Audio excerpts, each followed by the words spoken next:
Olá a todos, nós hoje trouxemos do livro Pontos e Crônicos, que é um livro que tem a psicografia de Chico Xavier, pelo espírito de Irmão X, e fala sobre a paciência num relato que chama Provas de Paciência. Vamos lá. Quando se dispôs Leonarda à nova reencarnação, Lucinda, nobre amiga espiritual que permaneceria na esfera superior, recomendou: Leonarda, minha irmã, grandes tesouros tem conseguido você nos caminhos da vida, e suas aquisições de virtude prosseguem no ritmo desejado. No entanto, sua provisão de paciência é muito escassa. Seu atraso nesse terreno é particularmente lamentável, provocando enorme desarmonia no admirável conjunto de suas qualidades pessoais. Faça o possível por elevar o padrão de sua resistência pela intensificação do autodomínio. As realizações do espírito não são gratuitas, constituem patrimônio eterno, adquirido a preço alto em esforço e experiência. Então vejam que Leonarda ela estava no plano espiritual e é dito a ela pela orientadora que ela trazia ali grandes valores. No entanto, o grande desafio dela, voltando aqui para a Terra, seria o exercício da paciência, né? Assim como para muitos e muitos de nós. E ela continua, a orientadora continua dizendo a ela: tenha coragem nessa construção. Quando na Terra olvidamos, e esquecemos frequentemente a real significação do desassombro, da coragem.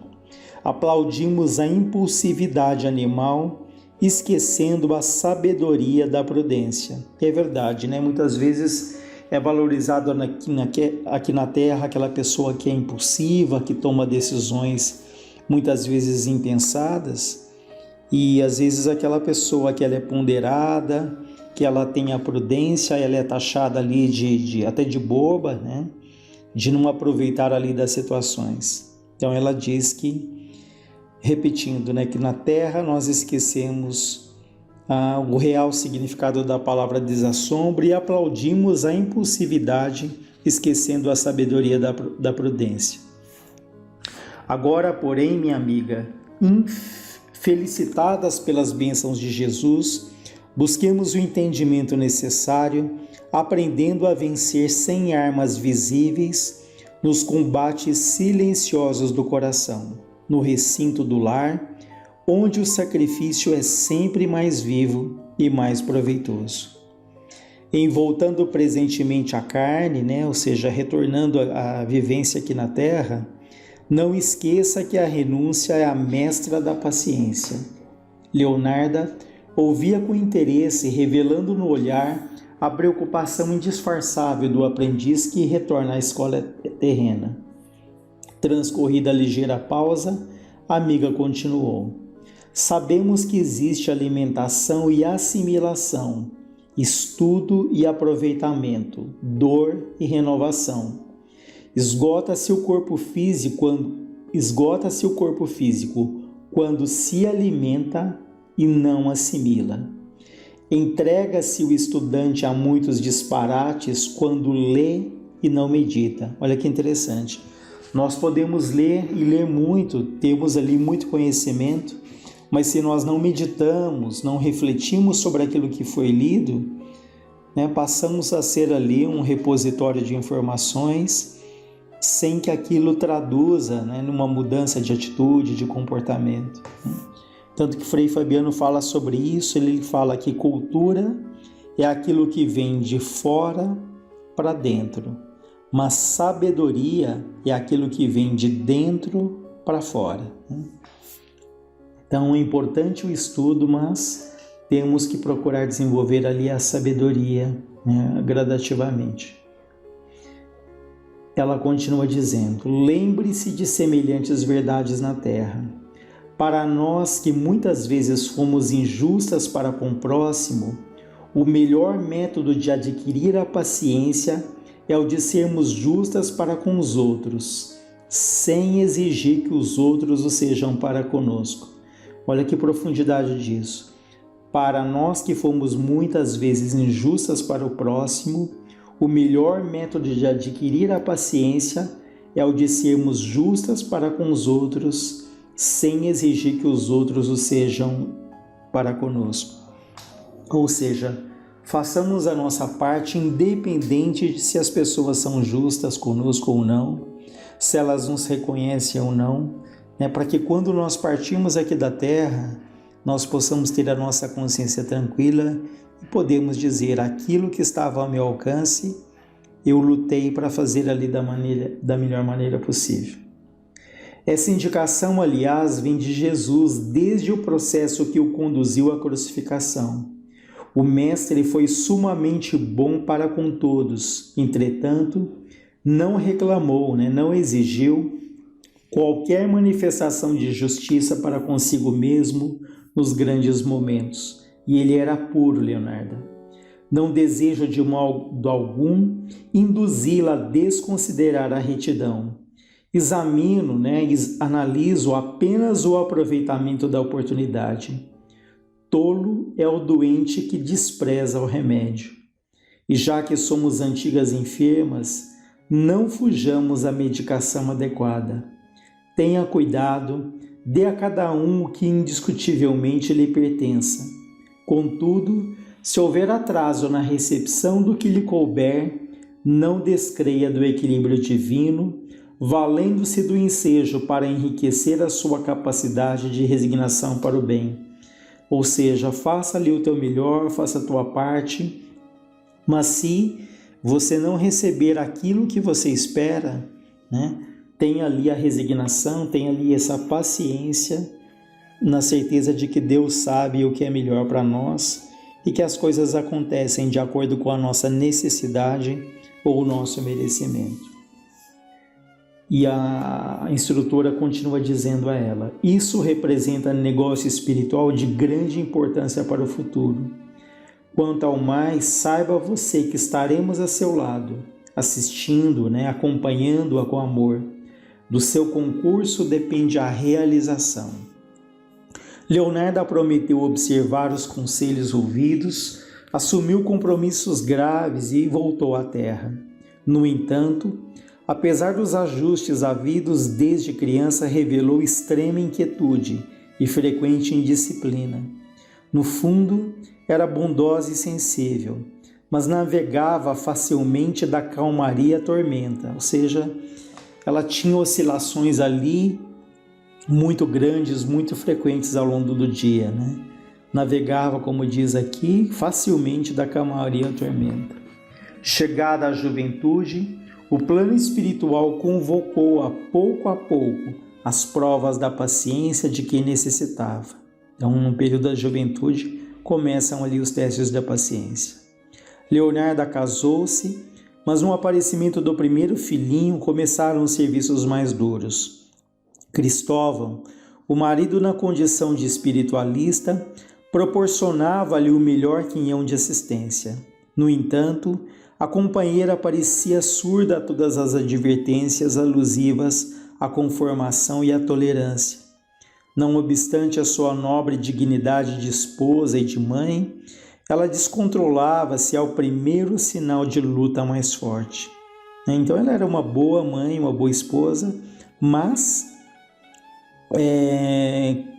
descontrolava ao primeiro sinal de irritação, algo que tirasse ela ali daquilo que ela planejou, daquilo que ela se propunha a fazer. Cessada a borrasca doméstica, lavava-se em pranto de arrependimento. Então vejam que ela explodia, mas em seguida ela se arrependia ali da atitude dela. Então ela se arrependia reconsiderando atitudes, mas quantas vezes fosse visitada pela contrariedade ou pela tentação, quantas vezes Leonardo caía em desespero e revolta em razão da sua invigilância. Convertia as moléstias mais simples em fantasmas horríveis, transformava os mínimos de sabores em tragédias comoventes. Então qualquer ali desconforto físico da saúde, para ela ali era um fantasma, Ela ampliava sobremaneira ali a revolta, o sofrimento, a dor, Assim como os mínimos de sabores, aquilo para ela eram tragédias que ela também ampliava por essa falta de paciência, por essa revolta que ela trazia. Dentro de semelhante calma sentimental, os filhos andavam enfermiços, o esposo inquieto e a residência menos cuidada. Leonarda, apesar de bondosa, não sabia trabalhar nem descansar. No serviço ela mantinha-se impaciente, no repouso vivia atormentada.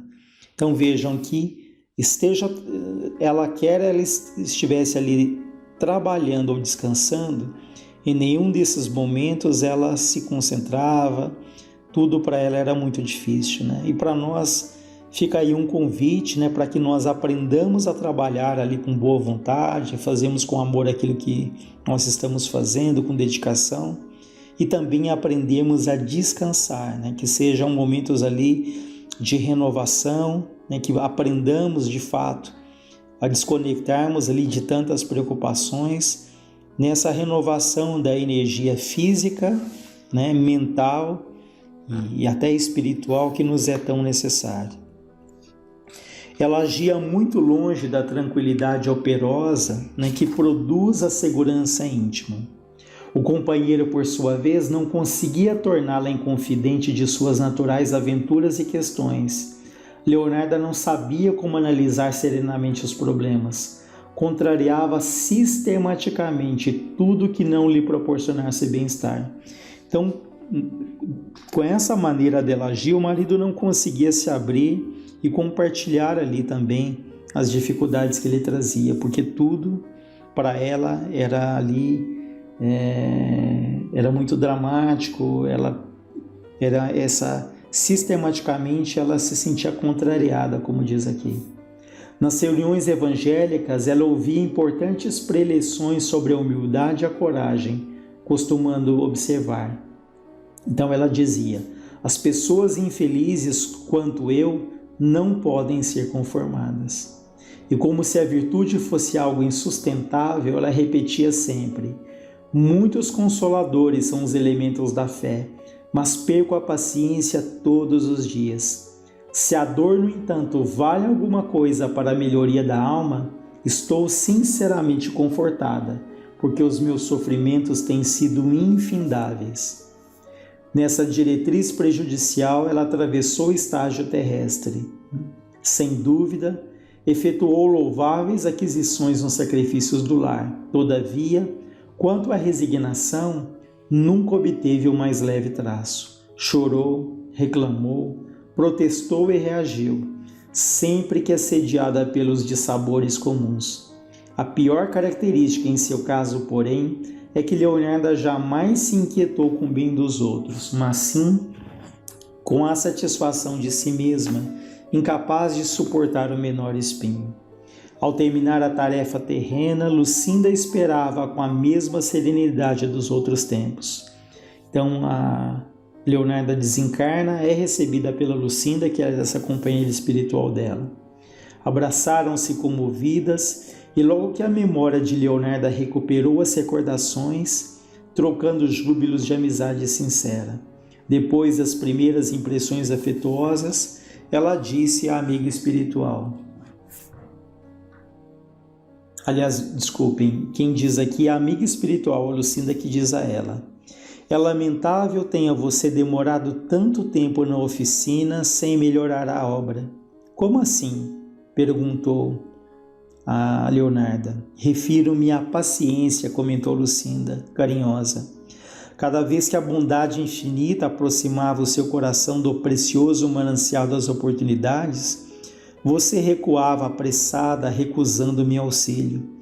Tentei quinhoar-lhe a senda, né? Fornecer ali auxílio na caminhada dela com inestimáveis recursos educativos, mas infelizmente espantou-se Leonarda ao ouvir as inesperadas considerações e com inexcedível desencanto acentuou triste.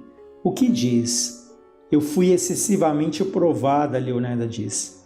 E a Lucinda responde: foi provada, mas não foi aprovada. Vivi com pobreza e dificuldade, diz Leonarda. Entretanto, não as aproveitou convenientemente, responde a Lucinda. Experimentei muitas dores, diz Leonarda. E foi a ela respondida. Experimentou dores, mas não guardou os ensinamentos. Sofri muito, continua Leonarda, mas não aprendeu. Então vejam que o fato de nós termos muitas provas aqui na Terra, muitos contratempos, muitas dores, o que vale de fato é o que nós aprendemos com aquilo.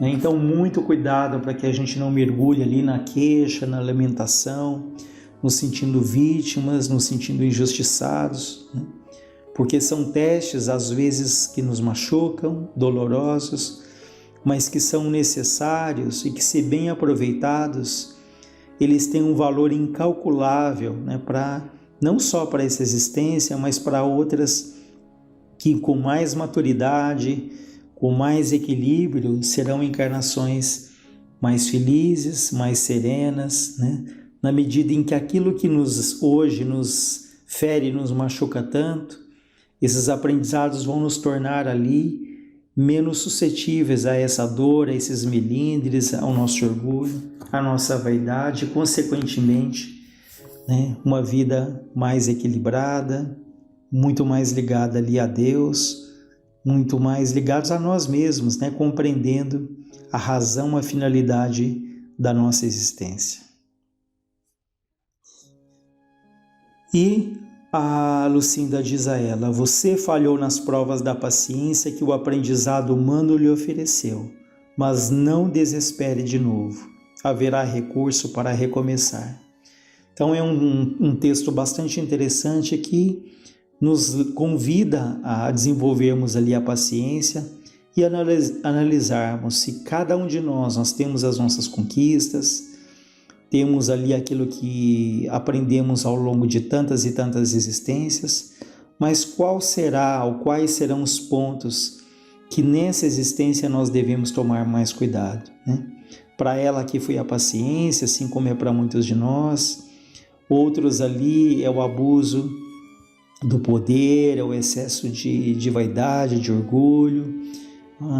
Pode ser ali o vício da maledicência, da fofoca, o desequilíbrio em relação à sexualidade, enfim.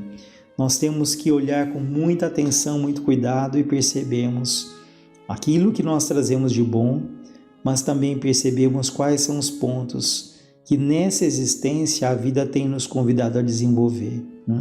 No caso dela foi a paciência e, como foi dito, assim como é para muitos de nós, sobretudo nessa fase em que vivemos, a paciência da fé, a paciência de fazermos o nosso melhor, mas vivendo um dia de cada vez, na certeza de que a colheita o plantio está nas nossas mãos, mas a colheita, quando e como será, isso está nas mãos de Deus. Então, cultivemos a paciência, a fé e a certeza de que Deus, em sua infinita bondade, tudo sabe, tudo vê, nos acompanha, guia nossos passos com todo o cuidado, com todo o carinho, com toda a atenção.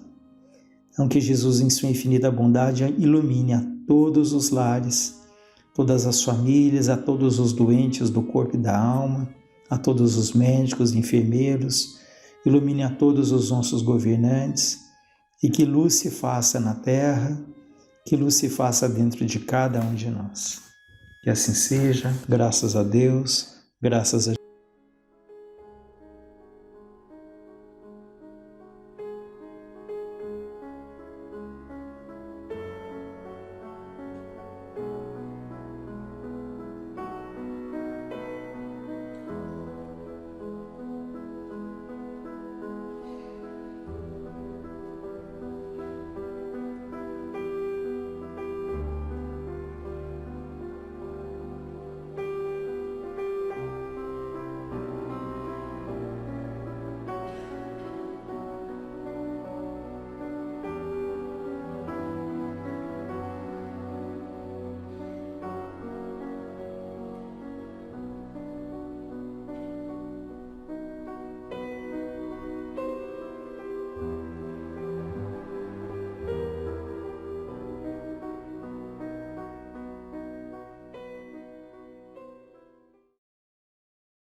Muitas das reuniões do Chico, né, das atividades mediúnicas, antes das manifestações, os participantes discutiam sobre um determinado tema. Após a discussão, o Chico abria o Evangelho e, via de regra, o que caía era uma resposta, uma complementação ao que estava sendo discutido preambularmente. Em seguida, um ou dois espíritos se manifestavam também por meio da psicografia sobre o tema. E esse conjunto, esse trabalho sistemático se converteu em alguns livros, né? Entre eles, o que nós leremos hoje, que é Astronautas do Além, né? Capítulo 9, ele abre assim: o que fazer? Cremos que, em vista das muitas dificuldades da nossa época, muitos companheiros, antes da nossa reunião, se referiam à necessidade de uma solução para os nossos problemas mais urgentes. O que fazer ante as lutas materiais e morais que nos são impostas pelos dias de hoje, em que ocorrem tantas renovações? Que recursos para levantar as energias de tantos amigos que se mostram desencorajados perante as questões aflitivas do mundo em transformação? De que maneira erguer as energias dos irmãos que se sentem incompreendidos ou desalentados, em que fórmula de atitude encontrar e conservar a tranquilidade? Iniciada a reunião, o item 2 do capítulo 25 do Evangelho segundo o Espiritismo nos ofereceu estudos interessantes sobre o assunto que se debatia. No término de nossas tarefas, o nosso amigo André Luiz compareceu com a página No Rumo da Paz. Só para destacar, né, para nossas reflexões aqui, esse livro foi compilado, né, porque foram várias reuniões, na década de 1970, no início da década de 1970, algo assim. Então, as aflições, né, só mudaram os problemas, né, mas o ambiente era o mesmo, né? Então vamos aqui, André Luiz, né? No Rumo da Paz. Se você retirar a sombra da tristeza que lhe cobre o olhar, observará que o sol e o tempo renasceram hoje, a fim de que você possa refazer-se e recomeçar. Não se sabe de ninguém que houvesse conseguido a restauração ou o êxito em clima de desabafo. Sorrir atraindo dedicações e possibilidades, ou mostrar a face agoniada da irritação, suscitando adversários ou problemas, dependerá sempre de você. Ódio e medo, inveja ou ciúme, desespero ou ressentimento, desajustam a mente, e a mente desequilibrada envenena o corpo. Procure ver o melhor dos outros e dê aos outros o melhor de você, porque o pessimismo jamais edifica. Você receberá auxílio e assistência na medida exata das suas prestações de serviço ao próximo, recebendo ainda, por acréscimo, valiosas bonificações da providência divina.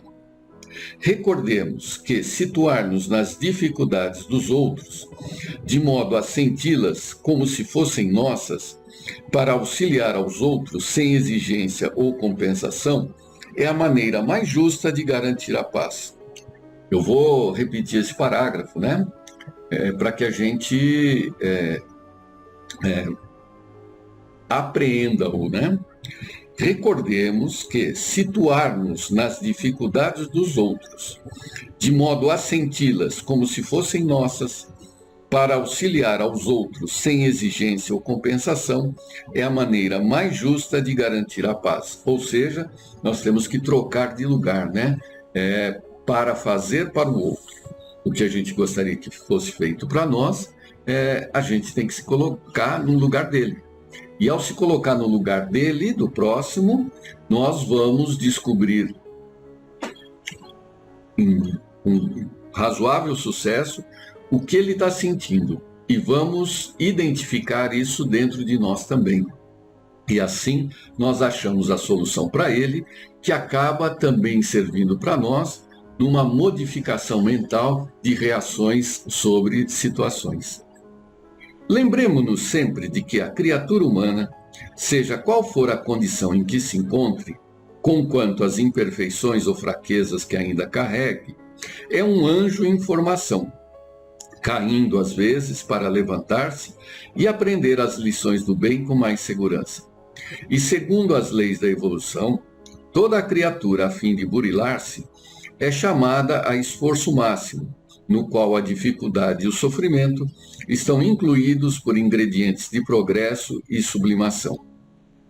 Por isso mesmo, em quaisquer ocasiões, seja de alegria ou inquietação, fracasso ou refazimento, se aspiramos a seguir para as vanguardas de elevação e felicidade, amor e luz, só nos resta uma solução: trabalhar. É interessante desse texto que ele tira dois conceitos, dois valores, né, muito interessantes. Primeiro, que é o otimismo, quando ele fala do pessimismo, né? O oposto do pessimismo é o otimismo. E o segundo é o trabalho, né? O otimismo é mais ou menos assim. Nós podemos, não é aquela pessoa que fica sempre animada, não é isso. É só a gente perceber que em tudo que nós fazemos, pensamos, sempre estamos colocando ali o que é melhor de nós, né? É o que é melhor. Eu vou virar uma página do livro, eu vou virar essa página de uma forma que é a melhor forma possível. Eu não vou simplesmente assoprar, eu vou, em princípio, caprichar na hora que eu vou virar a página, porque eu tenho que cuidar do livro. Então, a hora que nós estamos conversando aqui, eu vou tentar expor o que eu entendo de melhor. O que para mim está esclarecido, o que é de melhor para dividir com os demais do grupo. Ora, essa busca íntima o tempo todo do que é melhor dentro de nós, né, é buscar o ótimo.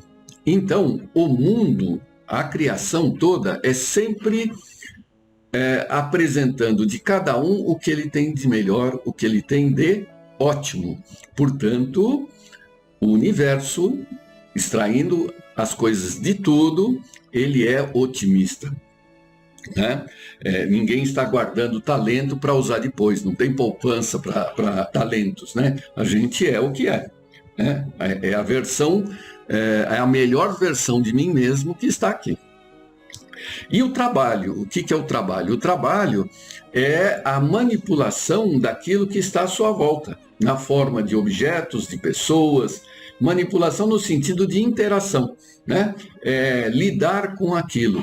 E numa postura otimista e não recusando a interação entre o que nos rodeia, né, nós estamos acompanhando aquilo que Deus espera de nós. Interessante que, nesse texto, ele coloca uma definição que usamos muito e que, em seguida, o irmão Saulo, né, Herculano Pires, ele também expõe um texto, né? Chama-se justamente Anjo em Formação.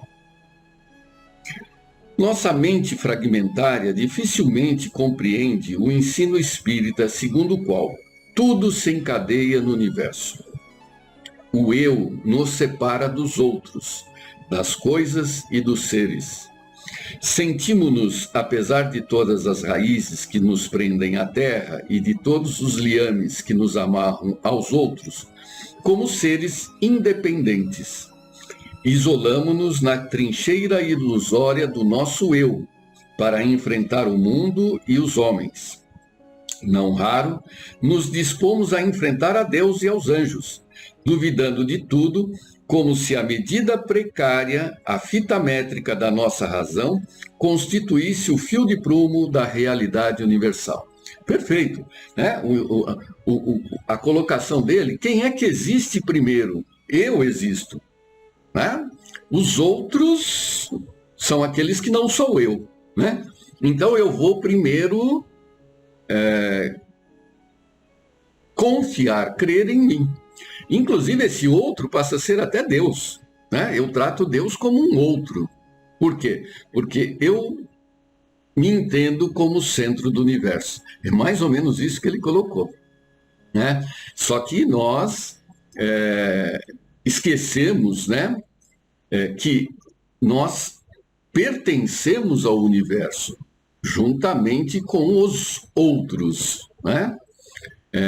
Esses outros, e em relação às coisas, existe a grande lei de causa e efeito, ação e reação, que significa que não existe acaso, nenhum acaso no universo. Não existe. Tudo tem um porquê. E então, se eu faço uma coisa, uma ação tem uma reação, essa reação passa a ser ação de uma outra coisa que tem outra reação, e assim sucessivamente, tudo absolutamente encadeado. Volta Saulo. Preferimos a afirmação de Protágoras de que o homem é a medida de todas as coisas, e o homem, nesse caso, somos nós e não os outros. Há a lição platônica de que é Deus a medida única do todo, né? Então são dois pensamentos distintos. Um coloca que na antiga Grécia lá, Protágoras colocava como o homem é a medida das coisas, enquanto que nós estamos aprendendo que Deus é a medida de todas as coisas. Essa atitude de isolamento arrogante, que gera o orgulho e a vaidade, fecha-nos no pequeno universo do nosso eu particular. Daí a conhecida afirmação de Sartre, característica do nosso tempo: os outros são o inferno. E como vivemos com os outros, deles dependendo, a eles amarrado para a estrutura social e pela dinâmica espiritual, sentimos-nos no inferno. É exatamente isso. O problema do mundo são os outros, não sou eu, né? Porque os outros me incomodam e eu tenho que existir. É interessante que ele coloca que isso é a base da vaidade e do orgulho. A vaidade e o orgulho, você pode imaginar como uma régua, né?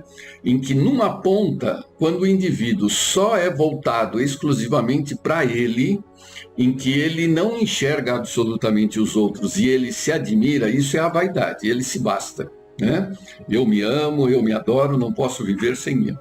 Já o outro extremo da régua é quando ele excessivamente se compara com os outros e se acha melhor que os outros. Aí é o orgulho.